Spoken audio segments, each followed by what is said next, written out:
Bienvenidos una vez más a Católico Conoce tu Fe. Hoy vamos a hacer un video acerca o en línea con videos anteriores sobre este tema tan importante que venimos tratando en el canal, y es acerca de las personas que tratamos de formarnos a través de contenido audiovisual en redes sociales y en plataformas, con este peligro de la media verdad y de estos grupos que se autodenominan y que están mal llamados tradicionalistas, que difuminan, eso sí, acusan de que se difuminó en el Concilio Vaticano II la doctrina católica, mezclándola con herejías y con errores, con heterodoxias, pero que a la vez y paradójicamente son ellos los que difuminan la auténtica doctrina, la pura doctrina de la fe católica. Como habíamos dicho, uno de los puntos flojos que habíamos visto en estos hermanos es el hablar ambiguamente, ¿no? O sea, criticar el ecumenismo, criticar el mal llamado diálogo interreligioso, achacándole esas palabras a los documentos del Concilio Vaticano II y nunca usar el mismo texto o los mismos textos del Concilio Vaticano II. Y es aquí que encontramos en un canal de YouTube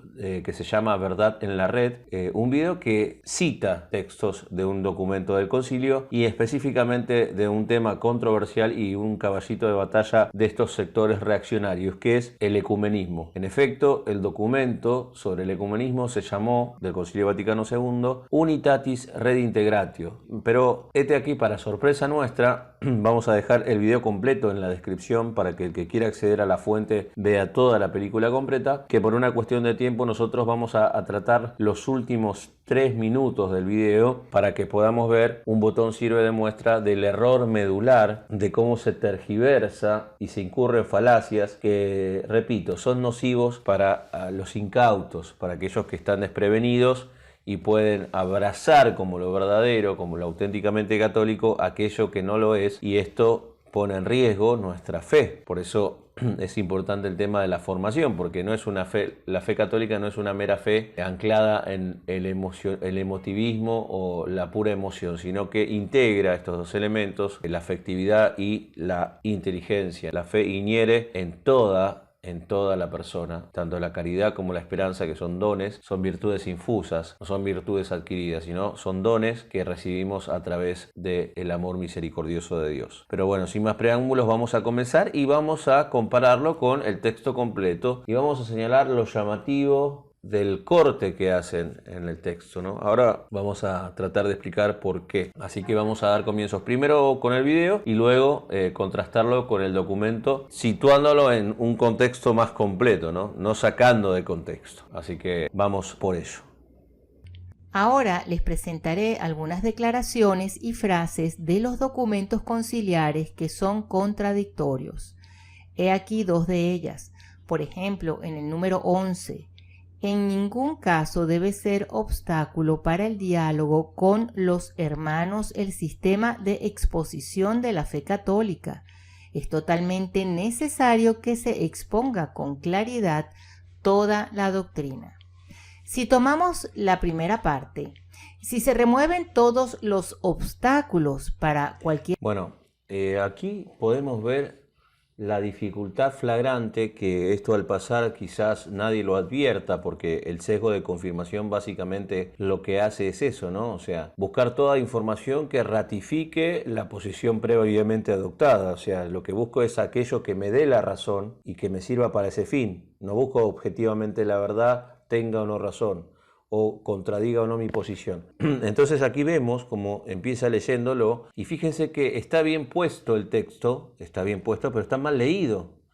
Y como esa D, la letra D, cambia el sentido total de la comprensión de este caso de la señorita que está leyendo en este video de Verdad en la Red. Dice: en ningún caso debe ser obstáculo para el diálogo con los hermanos. Ella lee el sistema de exposición de la fe católica y ahí comprende mal. Pero en realidad el texto lo que dice del sistema, no el sistema.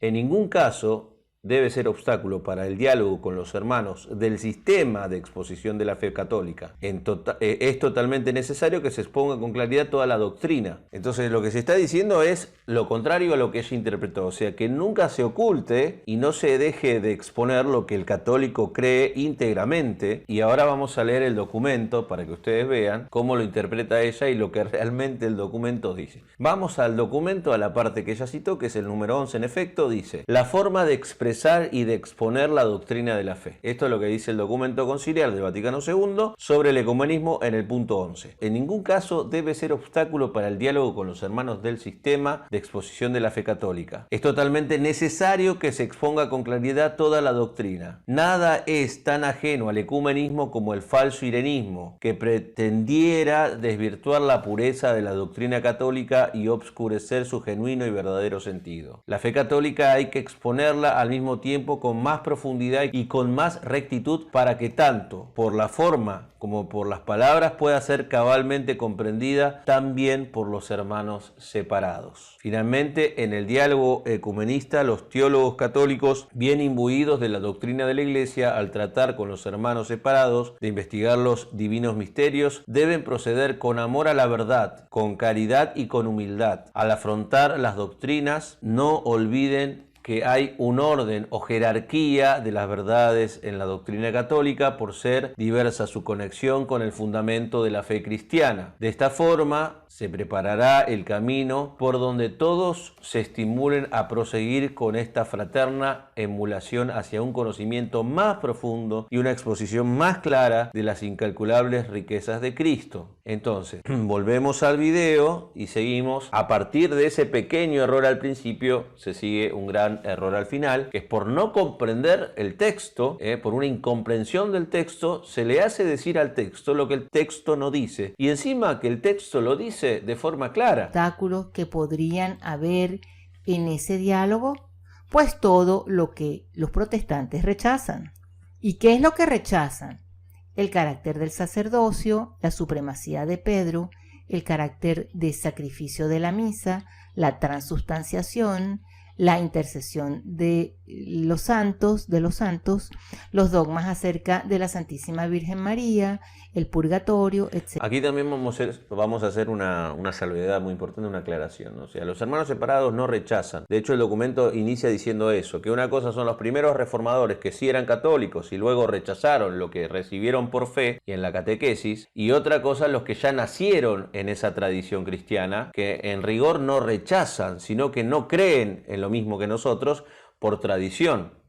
En vista de este proceso histórico y teniendo en cuenta este devenir histórico, es que la Iglesia considera prudencialmente que no es justo tratar de la misma forma a los hermanos separados del hoy, en este caso del Concilio Vaticano II en adelante, con los primeros reformadores que sí fueron católicos y que sí fue un desprendimiento del tronco católico. Son dos cosas diferentes, pero quiero decir, lo que ella en realidad entendió, por lo que podemos nosotros humildemente corroborar, es que ella está entendiendo que el documento Unitatis Redintegratio está diciendo es que vos ocultes tu fe, porque eso es un obstáculo, o sea, la íntegra doctrina católica la barras abajo de la alfombra para llevarte buena onda con el hermano separado y no mostrar lo que a él puede llegar a molestarle, o sea, no ir con la verdad de frente. No, lo que está diciendo justamente este numeral concreto es todo lo contrario, que teniendo en cuenta la caridad, la búsqueda sincera de la verdad,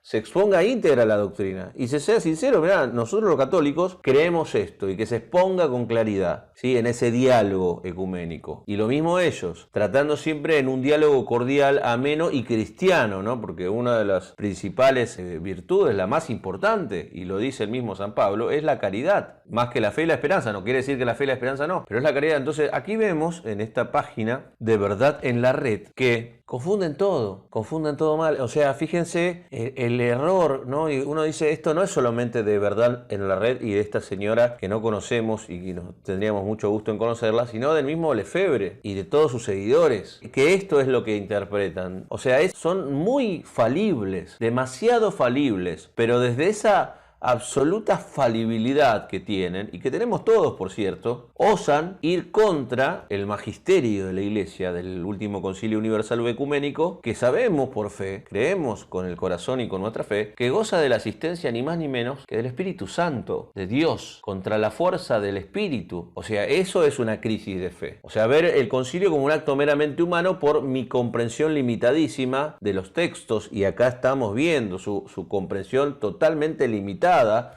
de lo que el texto, este lapsus, ¿no?, que estamos viendo acá, fíjense, rebobinen y pongan para atrás, o si no, entren al enlace que voy a dejar en la descripción, cómo lee mal el texto incluso. El sistema de la fe del sistema de la fe. A ver si decía así, porque no quiero tampoco yo incurrir en el mismo lapsus, que el lapsus es un error por descuido, ¿sí? Eso significa lapsus. Entonces aquí dice, en efecto, ¿sí?, dice así: ser obstáculo para el diálogo con los hermanos del sistema de exposición de la fe católica. Es totalmente necesario que se exponga con claridad toda la doctrina. Nada es tan ajeno al ecumenismo como el falso irenismo, ¿no?, la falsa paz. Como que hacemos que está todo bien barriendo abajo de la alfombra, cuando sabemos que hay diferencias que no vamos a ocultar, pero que sí vamos a exponer. Mira, nosotros creemos esto, ¿sí? Creemos esto, no contra ti, no creemos contra ustedes esto. Creemos esto. Somos católicos, cristianos católicos. Ustedes son cristianos no católicos. Nosotros somos cristianos católicos. Simplemente es eso. Entonces tenemos que tener mucho cuidado con estas cosas. A ver, quiero ver una cosa. Bueno, este video tiene, por ejemplo, 1755 vistas. Y bueno, uno tiene que mirar todo, ¿no? Examinarlo todo y quedarse con lo bueno. Examínenlo todo. O sea, por eso nosotros no vamos a dejar de escuchar, y yo me voy a informar por las fuentes, por lo que ellos mismos piensan, como ellos mismos lo piensan. Es la mejor manera de salir de nuestra estrechez mental. ¿Se entiende? Lo demás es lo de menos. No seguimos con el video porque no nos parece necesario. Un botón sirve de muestra, por eso es importante tener claro. O sea, voy a dejar las dos cosas. Este video completo para que lo analicen y ustedes sean los que también disciernan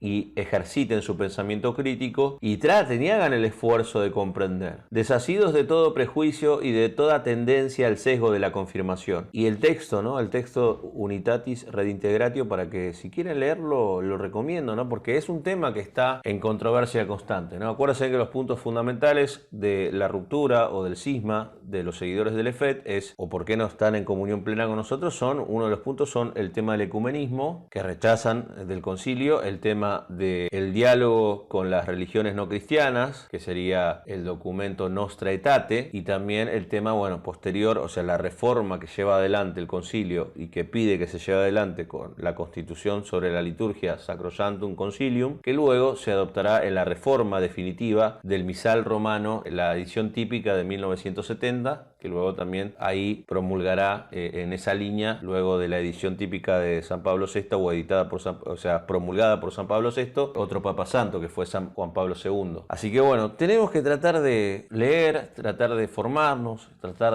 de ser precavidos, porque es importante conservar nuestra fe a través de una seria formación en las fuentes fidedignas, que son, ya lo dije hasta el cansancio, el magisterio de la Iglesia, sea el magisterio auténtico, el magisterio ordinario, o extraordinario. El magisterio de la Iglesia, documentos oficiales de la Iglesia, la voz autorizada, y de los magisterios de las iglesias particulares, donde el signo perpetuo y visible de unidad de esas iglesias particulares son los obispos en sus respectivas diócesis, siempre que estén en comunión con el Santo Padre, y el Santo Padre fiel al depósito de la fe, a la revelación, que son la sagrada tradición, la tradición de la Iglesia, la tradición con mayúsculas apostólica y las Sagradas Escrituras. Entonces, en ese todo, o sea, todos, ahí fíjense que están todos los elementos, nosotros vamos a saber que estamos siendo formados en la verdadera fe, ¿sí?, que enseñó, que vivió y que practicaron los primeros cristianos y que recibieron de nuestro Señor Jesucristo, que sigue estando con nosotros y sigue el Espíritu Santo actuando en su iglesia. Es una promesa que hizo, y en Él confiamos y en Él nos abandonamos, en el Espíritu Santo. Así que bueno, como les digo siempre,